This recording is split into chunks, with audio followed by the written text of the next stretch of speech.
તો હાલમાં પીએમ મોદી મેરઠમાં છે, સીધા છીએ ત્યાં. वीरपाल जी, अन्य सभी जनप्रतिनिधिगण और मेरठ मुजफ्फरनगर दूर दूर से आए मेरे प्यारे भाई और बहनों, आप सभी को 2022 की बहुत बहुत शुभकामनाएं.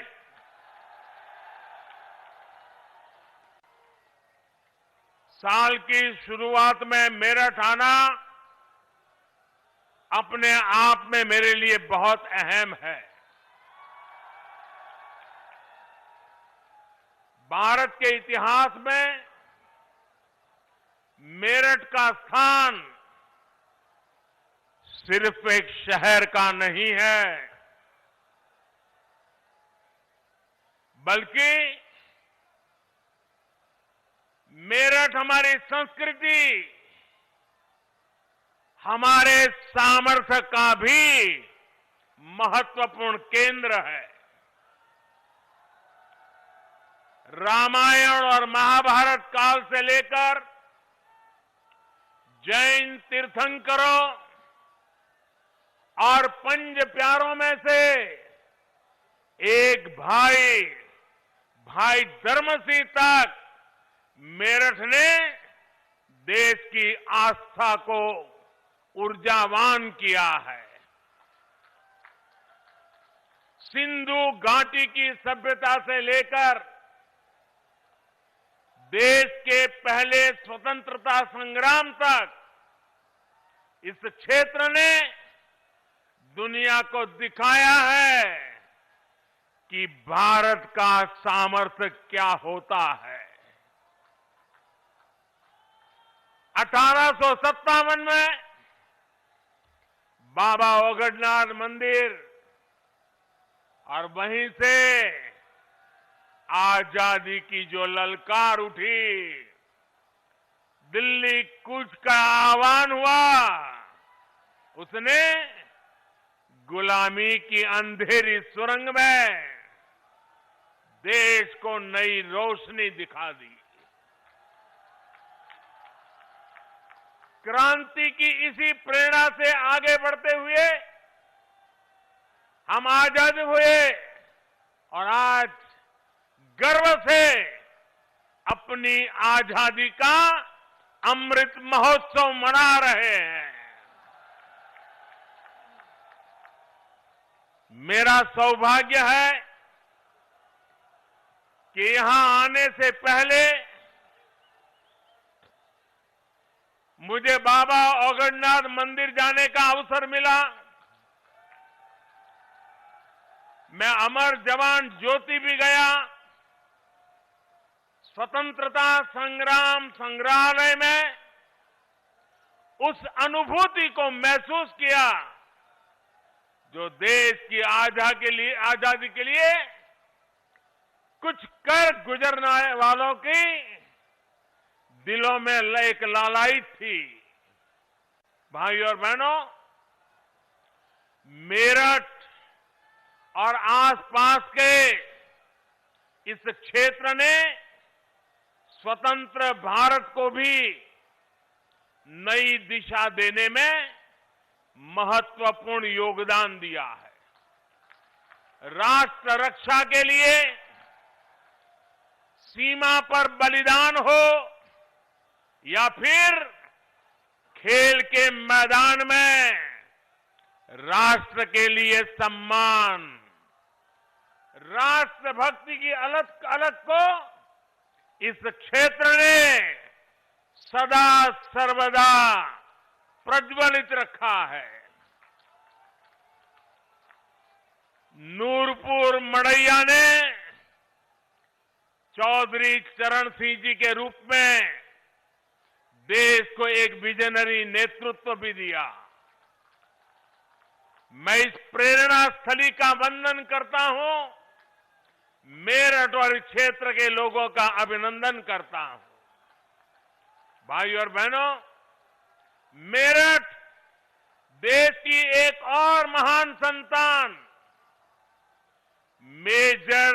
ध्यानचंद जी की भी कर्मस्थली रहा है। कुछ महीने पहले केंद्र सरकार ने देश के सबसे बड़े खेल पुरस्कार का नाम दद्दा के नाम पर कर दिया। आज मेरठ की स्पोर्ट्स यूनिवर्सिटी मेजर ध्यानचंद जी को समर्पित की जा रही है। और जब इस यूनिवर्सिटी का नाम मेजर ध्यानचंद जी से जुड़ जाता है तो उनका पराक्रम तो प्रेरणा देता ही है, लेकिन उनके नाम में भी एक संदेश है। उनके नाम में जो शब्द है ध्यान, बिना ध्यान केंद्रित किए, बिना फोकस एक्टिविटी किए कभी भी सफलता नहीं मिलती है। और इसलिए जिस यूनिवर्सिटी का नाम ध्यानचंद से जुड़ा हुआ हो, वहां पूरे ध्यान से काम करने वाले नौजवान देश का नाम रोशन करेंगे, ये मुझे पक्का विश्वास है। मैं उत्तर प्रदेश के नौजवानों को यूपी की पहली स्पोर्ट्स यूनिवर्सिटी के लिए बहुत बहुत बधाई देता हूं। 700 करोड़ रुपए की लागत से बनने वाली ये आधुनिक यूनिवर्सिटी दुनिया की श्रेष्ठ स्पोर्ट्स यूनिवर्सिटी में से एक होगी। यहां युवाओं को खेलों से जुड़ी अंतर्राष्ट्रीय सुविधाएं भी तो मिलेगी। ये एक कैरियर के रूप में स्पोर्ट्स को अपनाने के लिए जरूरी स्किल्स का निर्माण करेगी। यहां से हर साल 1000 से अधिक बेटे बेटियां बेहतरीन खिलाड़ी बनकर निकलेंगे। यानी क्रांतिवीरों की नगरी, खेल वीरों की नगरी के रूप में भी अपनी पहचान को और सशक्त करेगी। साथियों, पहले की सरकारों से यूपी में, जब पहलों की सरकारें थी तब यूपी में अपराधी अपना खेल खेलते थे, माफिया अपना खेल खेलते थे। पहले यहां अवैध कब्जे के टूर्नामेंट होते थे। बेटियों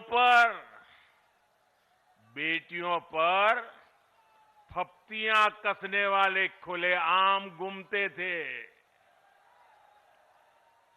हमारे मेरठ और आसपास के क्षेत्रों के लोग कभी भूल नहीं सकते कि लोगों के घर जला दिए जाते थे।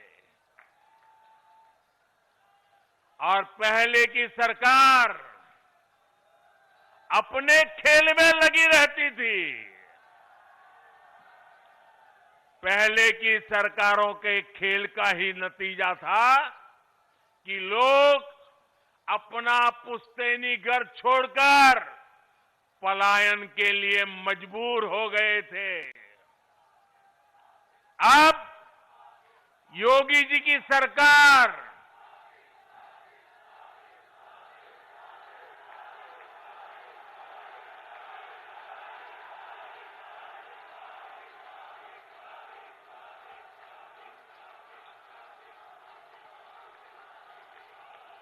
पहले क्या क्या खेल खेले जाते थे,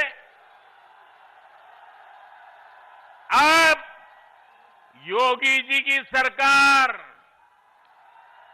ऐसे अपराधियों के साथ जेल जेल खेल रही है।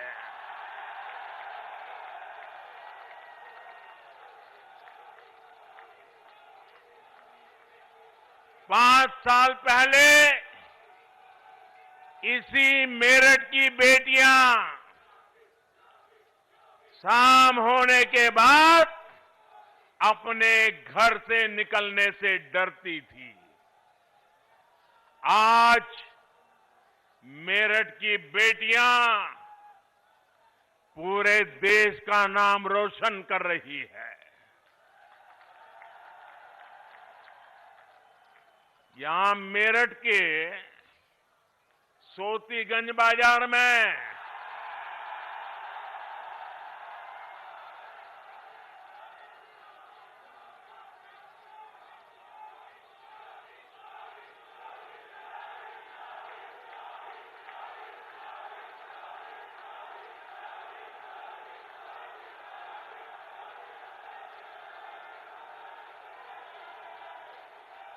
साथियों, ये सोतीगंज बाजार में गाड़ियों के साथ होने वाले खेल का भी अब द एंड हो रहा है।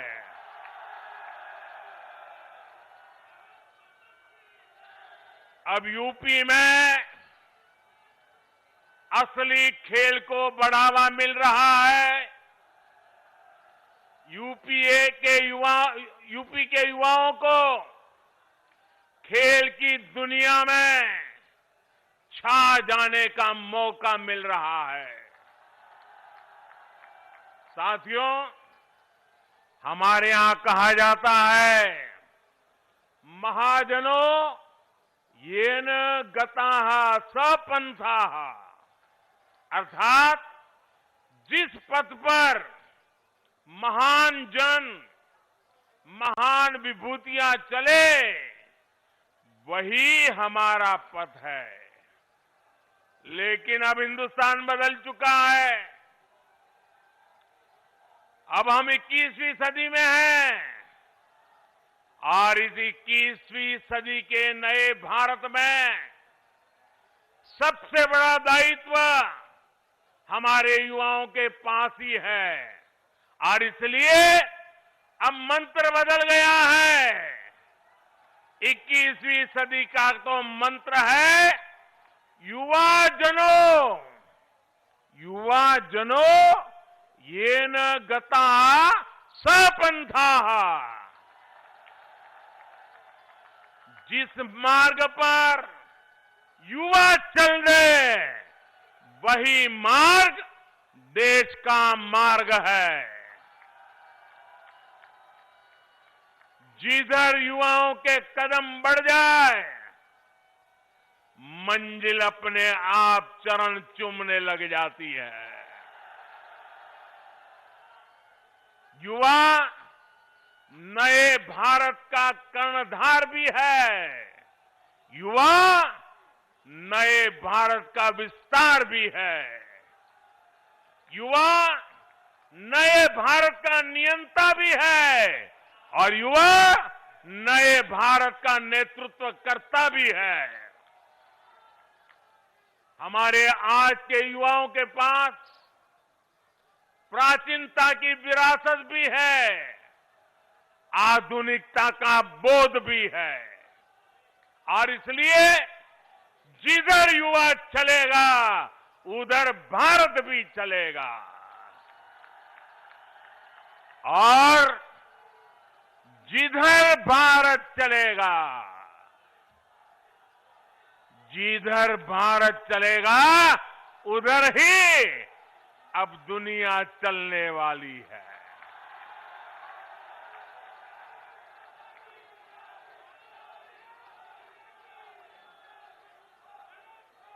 आज हम देखें तो साइंस से लेकर साहित्य तक स्टार्टअप से लेकर स्पोर्ट्स तक हर तरफ भारत के युवा ही छाए हुए हैं। भाइयों और बहनों, खेल की दुनिया में आने वाले हमारे युवा पहले भी सामर्थ्यवान थे। उनकी मेहनत में पहले भी कोई कमी नहीं थी। हमारे देश में खेल संस्कृति भी बहुत समृद्ध रही है। हमारे गांवों में हर उत्सव, हर त्योहार में खेल एक अहम हिस्सा रहता है। मेरठ में होने वाले दंगल और उसमें जो घी के पीपे और लड्डुओं की जीत का पुरस्कार मिलता है, उस स्वाद के लिए किसका मन मैदान में उतरने के लिए ना हो। लेकिन ये भी सही है कि पहले की सरकार की नीतियों की वजह से खेल और खिलाड़ियों को उनकी तरफ देखने का नजरिया बहुत अलग रहा। पहले शहरों में जब कोई युवा अपनी एक पहचान, अगर वो अपनी पहचान एक खिलाड़ी के रूप में बताता था, अगर वो कहता था कि मैं खिलाड़ी हूं, मैं फलाना खेल खेलता हूं, मैं उस खेल में आगे बढ़ा हूं, तो सामने वाले क्या पूछते थे मालूम है? सामने वाले पूछते थे, अरे बेटे खेलते हो ये तो ठीक है, लेकिन काम क्या करते हो? यानी खेल की कोई इज्जत ही नहीं मानी जाती थी। गांव में यदि कोई खुद को खिलाड़ी बताता तो लोग कहते थे चलो फौज या पुलिस में नौकरी के लिए खेल रहा होगा। यानी खेलों के प्रति सोच और समझ का दायरा बहुत सीमित हो गया था। पहले की सरकारों ने युवाओं के इस सामर्थ्य को महत्व नहीं दिया। ये सरकारों का दायित्व था कि समाज में खेल के प्रति जो सोच है, उसे खेल को, उस सोच को बदल करके खेल को बाहर निकालना बहुत जरूरी है। लेकिन हुआ उल्टा। ज्यादातर खेलों के प्रति देश में बेरुखी बढ़ती गई। परिणाम ये हुआ कि जिस हॉकी में गुलामी के कालखंड में भी मेजर ध्यानचंद जी जैसी प्रतिभाओं ने देश को गौरव दिलाया, उसमें भी मेडल के लिए हमें दशकों का इंतजार करना पड़ा। दुनिया की हॉकी प्राकृतिक मैदान से एस्ट्रो टर्फ की तरफ बढ़ गई, लेकिन हम वहीं के वहीं रह गए। जब तक हम जागे तब तक बहुत देर हो चुकी थी।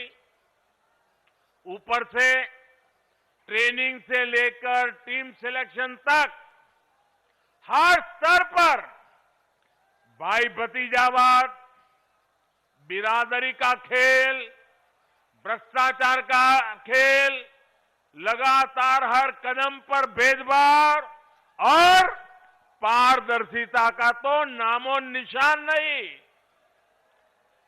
साथियों, हॉकी तो एक उदाहरण है, ये हर खेल की कहानी थी। बदलती टेक्नोलॉजी, बदलती डिमांड, बदलती स्किल्स के लिए देश में पहले की सरकारें बेहतरीन इकोसिस्टम तैयार ही नहीं कर पाई। साथियों, देश के युवाओं का जो असीम टैलेंट था, वो सरकारी बेरुखी के कारण बंदिशों में जकड़ा हुआ था। 2014 के बाद उसे जकड़ने से बाहर निकालने के लिए, उस जकड़ में से बाहर निकालने के लिए हमने हर स्तर पर रिफॉर्म किए। खिलाड़ियों के सामर्थ्य को बढ़ाने के लिए हमारी सरकार ने अपने खिलाड़ियों को 4 शस्त्र दिए हैं।